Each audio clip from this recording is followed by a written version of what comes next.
There was no singing in class. Instead, we worked on our great helmets and shields, which were almost finished.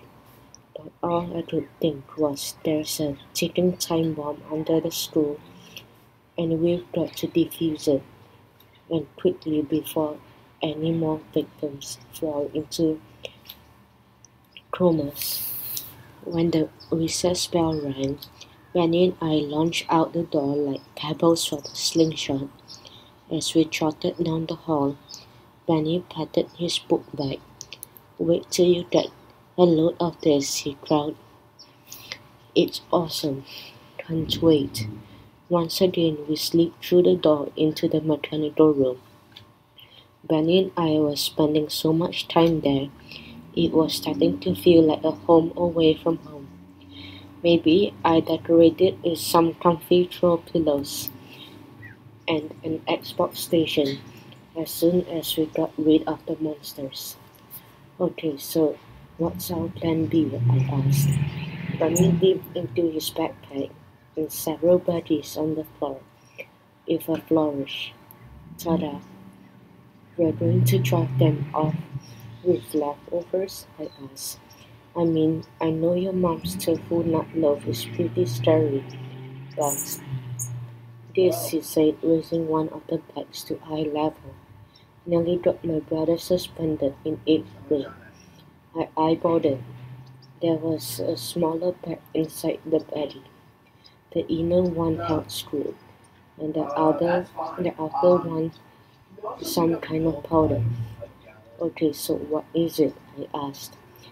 Bunny's screen dripped with liverment. "The most powerful sting bomb known to mankind, or at least student-kind." "Cool." I took it from him and examined the thing. "How does it work?" "Squeeze the inner bag till it pops, then run like heck," he grumbled. "And how does it make the sting?" Bunny shrugged, impatient. "I don't know, it's chemistry."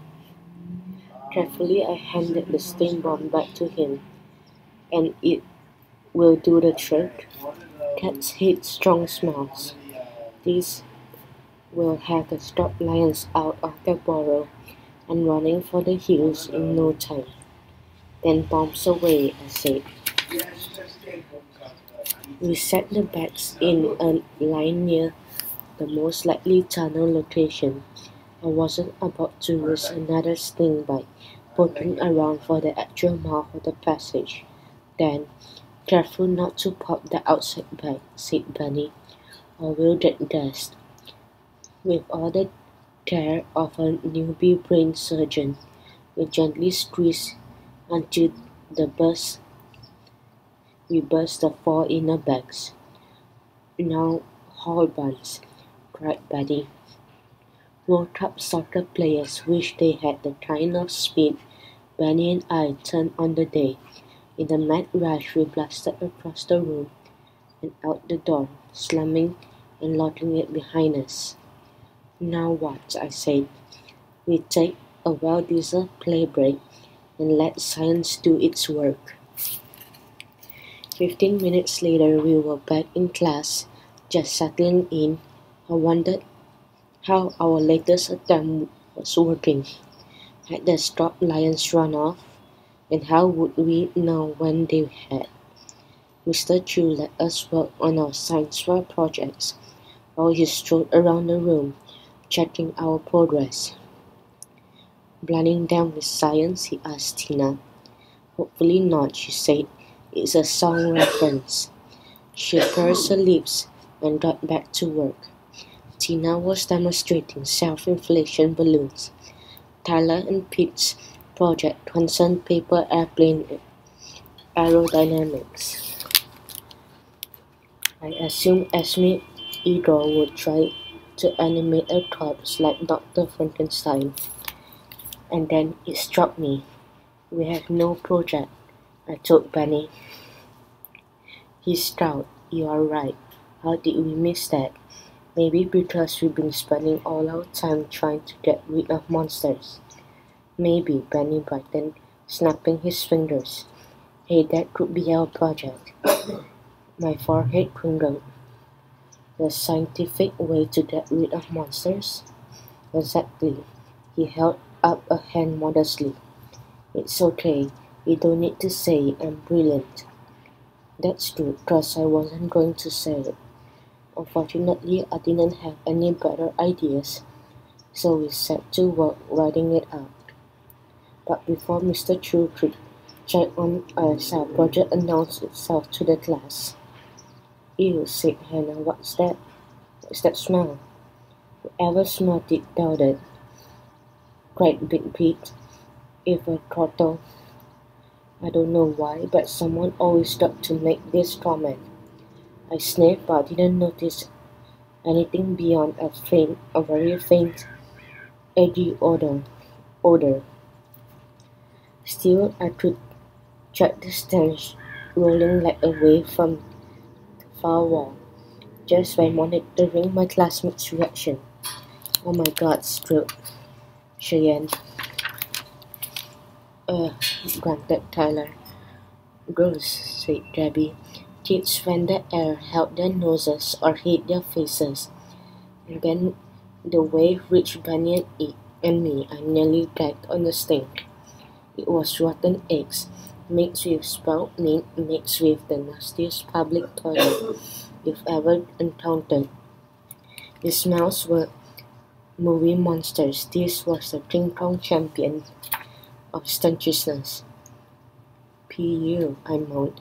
What's in that stuff? Tomato, said Benny. His mouth showed behind the hand he clapped over his nose. Isn't science great? Okay, did someone choose steam bomb construction for their project? Asked Mr. Chu. If so, please tell it down. Benny and I carefully kept a straight face.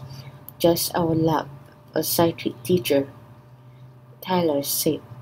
Mr. Chu, was it you? Wasn't me, Tyler gasped. Why don't you ask Benny and Carlos?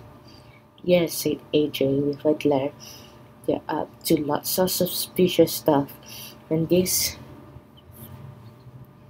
coming from the kid we rescued from mutant mantises 2 weeks earlier. Where's the gratitude? Our teacher turned my way. How about it, Carlos? I promise you, said Benny before I could speak, we would never choose something as gross as steam bombs for our project. And that was true, technically speaking. As they spoke, the smell thickened, then thickened again, like a killer fog in the horror movie. My eyes were actually watering. Jackson said, I think, it's coming from the heater vents. Amrita raised her hand. Permission to toss my cookies?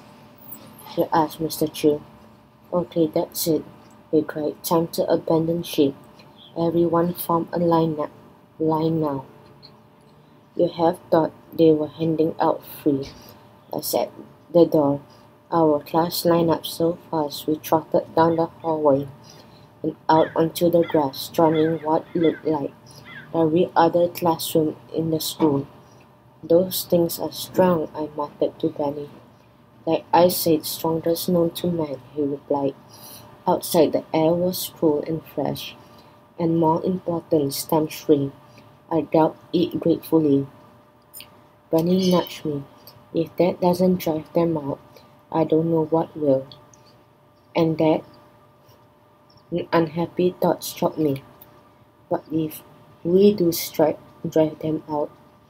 Yes, said Benny. Where would they go next? They could be anywhere. I glanced around, chills crawling up my shoulders. The playground, the park, the cafeteria. Don't worry, said Benny. They love dark, underground places, alright? Right. So they must have gotten here through tunnels, and they'll probably leave the same way. I cocked my head, not totally convinced. Maybe, but just then Tyler Spock swaggered down the line to us, trailed by Big Pete. So losers ready to admit you are totally chicken? What are you talking about? I asked, still eyeing the bushes for monsters. Tyler shed a smirk with Pete. Last night, he said, no way did you guys spend an hour in there with the girls. Benny handed him an answering smirk and fished out his phone, displaying the first photo from the night before. He said, watch it and weep. Frowning, Tyler and Pete checked out our maternity room selfie. That doesn't prove anything, Pete said. You could have shot it and left. Oh yeah? Bunny advanced to the Scorp-Lion photo. Then how do you explain this? But before we could show them, a shadow fell over us. And just what, said Principal Johnston, do we have here?